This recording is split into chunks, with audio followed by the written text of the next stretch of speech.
Hi, today I'm over at Hapuna Beach, and it is Columbus Day, and I want to honor the local people here. I have a couple of things planned. I'm going to do just talk a little bit about Saturn going direct today, and then I'm going to also talk a little bit about what Saturn might mean going direct. We have been under the pressure, if you will, of the eclipse, which the eclipses, each eclipse season, it takes 6 months for the energy to fully play itself out. And for this particular eclipse season, it was an issue of finding the truth. And several planets retrograde. We had just a whole bunch of retrogrades going on simultaneously. Jupiter goes direct October 17th.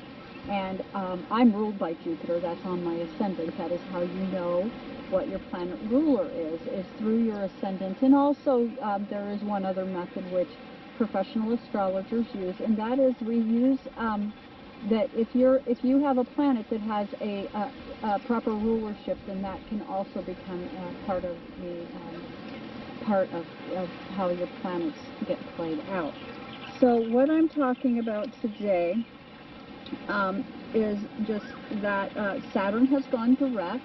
It's 6 degrees Aquarius, and what that represents is people wearing masks, people socially putting on airs, and you know, some of that being stripped away, us as people kind of learning as we go, you know, the value of things, the value of relationships, and particularly as we are going through and have gone through recently, Libra. We've had Sun, we've had Mars in Libra. There's been quite a bit of ego and aggressive adjustment, or seeing yourself from, you know, that kind of that Mars energy where you may be the warrior, okay, but needing to get along with others in Libra, and the Sun, and how that is again how you see yourself, you know, getting along with others. This has been a 6 months where many truths have been revealed to us. And where do we go from here? Well, we have another 6 months. We have another eclipse coming up, and it's largely believed that we are moving into a time where there might be some social unrest as people kind of determine how they feel about the past 6 months, the past bit of energy as we go forward. So this is my first stop on a stop of 2 things. We're also going today to go to the Pu'ukohla Heiau, the sacred temple, and I want to talk about some of the customs and ways of the local people. I feel like on Columbus Day, it just deserves a little bit of extra honor, and I find myself so deeply attracted to and love the people of Hawaii. And so we're going to today, like I said, do a field trip, and we'll be walking through the Pu'ukohla Heiau. So this is just a little brief look at oh my goodness, my brain is going to drop the name of this place that I'm at. And also just a brief discussion. Now Jupiter is going direct, like I said, October 17th. So, and Pluto went direct on the 6th. So basically we've got Pluto, Saturn, Jupiter, and the next planet to go direct will be Uranus, and that'll happen in January. And then we have our full moon, which is going to be in Scorpio, and this is going to be the Hunter's moon. So that basically is coming up on the 20th of October. So I will pick this back up when I get to the Pu'ukohla Heiau. Okay, today we are over at the Pu'ukohla Heiau. Pu'ukohla Heiau. And what I'm doing here today is I'm going to talk a little bit about, see if I can keep my camera kind of straight, sorry about that. I'm going to talk a little bit about Saturn. Saturn has gone from retrograde today to direct in Aries at 6 degrees. And, you know, we have all been kind of going through a process, if you will, of kind of learning hidden truths. You know, we're finding out that maybe things aren't as equal as we'd think or as we'd like, and that's one of the hidden truths that we're learning, that billionaires have one set of rules and we have another, and people of various ethnic backgrounds have even another set of rules. So it's all very troubling, is it not? And I just wanted to show you these trees. They look like they're going to take a walk if it gets a little too wet from the tide around here. And that opening picture was my husband and I. That was our shadows, and I just thought it was so cool that I decided I had to share that as well.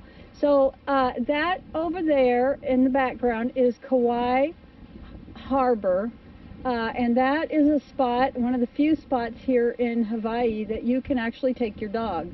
Most of the places that you would go and have your dog in are not allowed because generally the beaches and that sort of thing, the sand is precious. It is in limited supply. And, you know, I suspect that people have let their dogs use the sand as a litter box, and it has caused rather a stern bit of energy here. You do not bring your dogs to the beach, and you know, if you're coming and you're a tourist, you're not going to have a dog to bring to the beach. So, and we're bringing our dog over here at this time. And talk about Saturn in the second house. Now, pets are going to be your sixth house, and so I guess maybe I'm kind of a little out of line here, but boy, was it ever difficult to get her brought over here, because, you know, they don't have rabies on the island at all. And so there's a good deal of energy that goes into making sure that your dog does not have rabies. And the process to bring my dog over here was an approximately 6-month long process. So not a short little quick thing at all. And it had some other things that went with it that I just won't go into. Now I'm going to move my camera a little bit, and I'm going to talk about Uranus. Uranus is going to go direct in January, but it shifted and moved to 13 degrees, okay? And let me get to that. Here, Mike, if I could get you to take that piece of paper right there that's getting in my way, thank you. Okay, so taking on ambitions and unpleasant political or physical tasks. And this is happening in the second house of objects, okay? Trying to move mountains versus biting off more than one can chew. Feeling buried by a mountain of problems versus taking up one problem at a time. Competent handling of everyday affairs versus obstinately sticking with a method that's not working. We're just being massaged in a way, if you will, into like the clicking of a padlock that has a number combination on it to get it open. It's like we're getting to the last of the numbers and something is going to be open and available to us.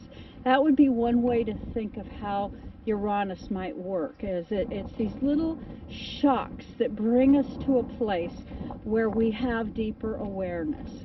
Now, we are going to have Saturn go direct on the 17th of October, and our full moon this month is on the 20th, and it's going to be in Scorpio. It is a hunter's moon. So, you know, again, things in the 8th house, things that go bump in the night. So, you know, we're going to have the hunter's moon as we move from one season to the next. And now I want to talk a little bit about why I'm talking about Uranus so much. Well, it is really featured largely since the eclipse. The energy, it had moved from 14 degrees, where those of us who are sensitive, depending on where Uranus hits you, was really, for me, causing a lot of anxiety. I was actually having trouble sleeping, and I talked to one of my fellow astrologers who, you know, is really my guru, and she was telling me some things about the 12th house, or not 12th house, about Uranus and the 14 degrees, and, you know, that's an anxiety-causing kind of energy, and boy, oh boy, it really got to me. So we're walking along the Heiau, and there are some really beautiful stories I'd like to share with you. So where we're at is where King Kamehameha's home was built. Basically, this home was built in a year. And how this home was built is extraordinary. They passed stones from Pu'ukohla Valley, approximately 30 miles from here, one after another. They formed a human chain and brought the rounded stones that they used to build the heiau, handed them from one person to the next, covering every square inch of the ground. And as I have said to you before, when we did oh goodness, Pu'ukohla Valley, that the people, the kids here, are really getting into conserving and preserving their heritage in their way.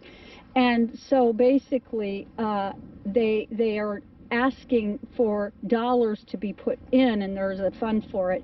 And they are buying all of this land all along this coastline, all the way over to Pu'ukohla Valley. And, you know, there's some things that probably they won't be able to buy, but they're trying to buy as much of it as they can because of their connection to the land. You know, in many ways we have no business. We're just passing through, no matter who we are, no matter how much money we have. We're at all times just passing through. And to think that that people who are from here, that are local to here, have a very difficult time having housing because it's so incredibly expensive. You know, just a simple, very simple, what they call plantation style home can be $800,000 and up, you know, depending on the finishes. I mean, it's incredible. A condo right by the beach, you know, could be $875,000 just for a very small, you know, 2-bedroom condominium. So, you know, this is no joke for the people who are actually from here, you know. And as I've said before, I'm unwilling to purchase because I feel like in every way it just increases the potential for the people to have trouble getting housing, you know, that the locals need to be first. But I'm bringing you down to this spot because I have a kind of an interesting story. A friend of mine passed here recently, and he was somebody who had some disabilities and was non-communicative. We grew up together, so I had a relationship with him from being a child playing on the sidewalk and not really caring whether he spoke or how we communicated. We played with cars and Legos together. And he recently passed, and he has been telling me that since he has passed, that he became a black tip shark. And I really felt, and I was going through, as many of you know, a really difficult time. The things had really got to me physically, and I just wasn't, I was having failure to thrive in every way, and I got down to approximately 94 pounds. And Richard just passed around this very time. And I come to this spot, and I learn that this is a spot that honors the black-tip shark. That the Hawaiian people, and I don't like to use their words because I just really don't have the pronunciation. I don't want to slaughter them, and I will slaughter them because that would be my way. But I brought you to this because this was, for them, the black-tip shark was something they viewed as their ancestors, okay?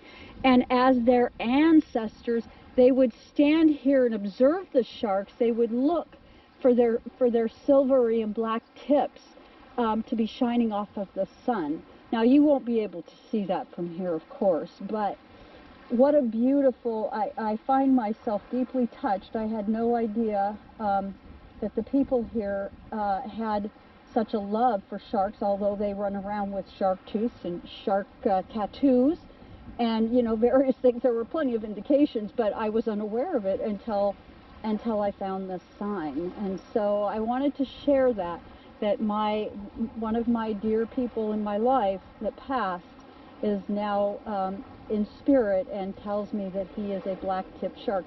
And what's really pretty incredible is right out here off of this area a black-tipped shark was sighted 2 days by somebody after he passed. So I always have found I have found comfort in that. I felt like I was hearing, not only was he a black-tipped shark, but he wanted me to know that he embodied that. And so when that information came through from somebody else, I was just very touched. But anyway, so another really interesting detail. Now, the local people in the town that I live in, we built a new library, and this was something that was shared with me, and I just found this to be beautiful and worthy of sharing. And when they moved the library, they did not move the library in such a way that they packed it up in boxes and brought it a few books at a time. The way they did it was they brought the books, they handed them one at a time off to each other, formed a human chain to the new library until all of the books were relocated. So that being a custom and a way of these people, again, every square foot of land, that eighth house, that commitment to something unseen and almost mysterious, right? And another really interesting detail, they would take these rounded rocks, and they had somebody, these rounded rocks used to make their way all the way to the ocean. And when they were having a difficult time with somebody, they would have someone read the round rocks, and your fate would be determined by the round rocks that run to the river. And I as studying astrology, early or late astrology, that does sound an awful lot like an omen type of astrology, does it not? Very interesting. At any rate, I found myself really finding that kind of curious and interesting. Also, the people of Hawaii, the housing issue. I want to go back to that.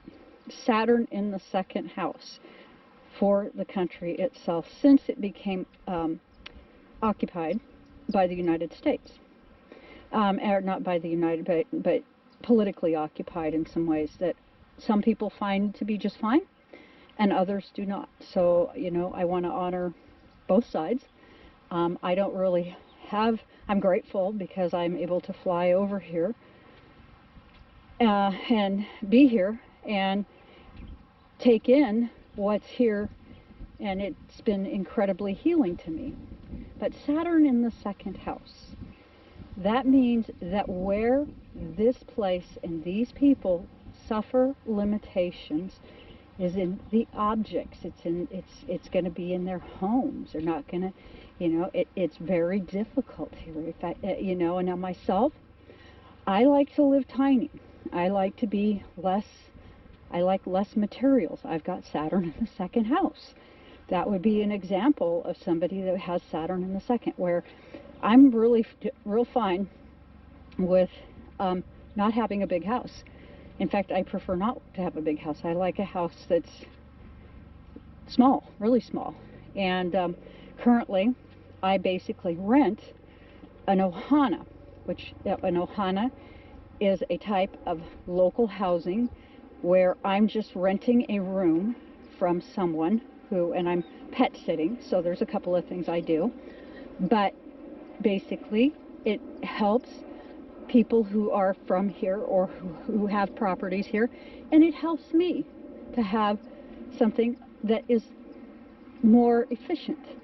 I just pay my rent and all of my circumstances are taken care of, and I prefer it that way. I like simplicity. I have my homes that we own, and good for me. I basically tick those boxes, and I can tell you, for those of you who haven't bought a home, I'm going to say something that might surprise you. I feel like home ownership, under most circumstances, is the bank enslaving you to a payment with interest. And so we are not a country at this time that takes care of our people, and that to me is pretty disturbing. When you can't get medical insurance, and I don't want to turn this into a gripe fest, but the truth is the truth. And one of the things that we as the people, as we are being shown the way, and this next eclipse is coming up, that this is the next phase of the eclipses, is going to bring to us an awareness of things that we are not really quite feeling.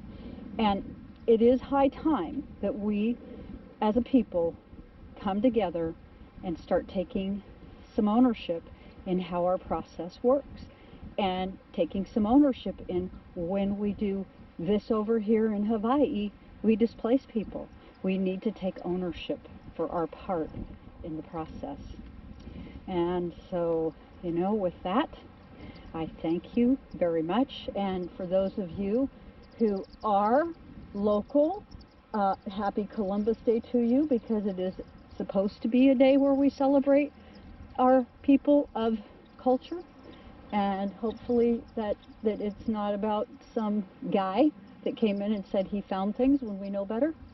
And this place being lovely and wonderful and worthy of walking through, I thank you very much for joining me here today. And please do check out my website, www.twiggie.com, and give myself or my lovely co-reader a shout out and just say, hey, we'd like a reading, and we'd love to have a reading with you. She does tarot, and I do the astrology and tarot. So with that, I thank you for joining me here today.